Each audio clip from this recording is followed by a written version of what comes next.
પાલનપુરમાં આવેલી જિલ્લા અદાલતને જગાણા ખસેડવાની હિલચાલ સામે વિરોધ ઉઠ્યો છે।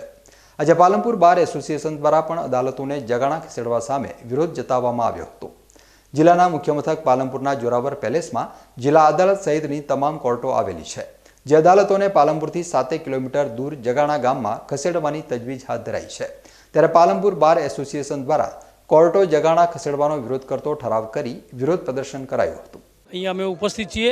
મુખ્ય મુદ્દો એ છે કે પાલનપુર જે આ જિલ્લા અદાલત છે જગાણા ખસેડવાની છે, તો આ એકલા વકીલોનો પ્રશ્ન નથી, જાહેર જનતાનો પ્રશ્ન છે।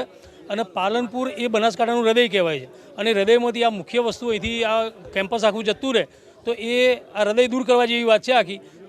રોજના 3000 જેટલા અસીલો અને સાથે જાહેર જનતા જે અહીંયા આવે છે આ કેમ્પસની અંદર અલગ અલગ કામો લઈને, એમના ઉપર જ મોટો બોજો પડે છે। એટલે દરેક સ્વૈચ્છિક સંસ્થાઓ, અહીંના એસોસિએશનો, આજુબાજુના જે લાગુ પડતી બધી ગ્રામ પંચાયતો, આજુબાજુ અમારા ક્રાઇટેરિયામાં જે નજીકમાં જે કોર્ટો આવે છે, અમીરગઢ, વડગામ, દાતા, એ બધા જ લોકોએ આ અભિયાનની અંદર જોડાવવું જોઈએ। અને આ કોર્ટ કેમ્પસ જગાણા ન જાય એ જાહેર જનતાના હિતની વાત છે, તો બધા જોડાય એવી આ પત્રકારોના માધ્યમથી અમે લોકો વિનંતી કરીએ છીએ। જય હિન્દ। જોકે કોર્ટ સંકુલ જગાણા ખસેડવાથી જિલ્લાભરના પક્ષકારો ઉપર આર્થિક બોજો વધશે, જેથી શહેરની વિવિધ સંસ્થાઓ અને પ્રજાજનો માટે પણ કોર્ટો ખસેડવા સામે લડતમાં જોડાવા વકીલોએ અનુરોધ કર્યો હતો।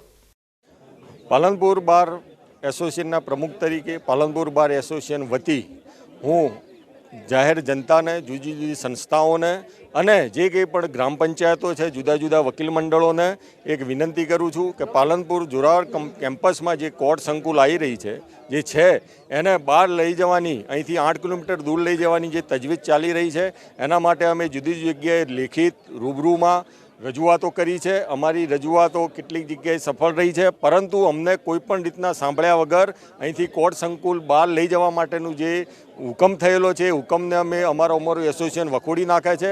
અને અમારી જે આ લડત છે એ લડતમાં જુદી જુદી સંસ્થાઓ અને જાહેર જનતાને વિનંતી કરીએ છીએ કે એ પણ અમારી સાથે જોડાય, કારણ કે પરિણામ સ્વરૂપે વકીલ કરતાં પણ જે કંઈ પણ પક્ષકારો કોર્ટમાં આવવાના છે એમને મોટો આર્થિક બોજો પડવાનો છે। અને એના માટે અમે જાહેર જનતાને, જુદી જુદી સંસ્થાઓને અપીલ કરીએ છીએ કે અમારી આ લડતમાં એ અમારી સાથે જોડાય, અને ભવિષ્યમાં આ લડત માટે અમારે જે કંઈ પણ કરવું પડશે એ કરવા અમે હર હંમેશ પાલનપુર બાર એસોસિએશન તૈયાર છે, અને એ કરીશું જ અમે।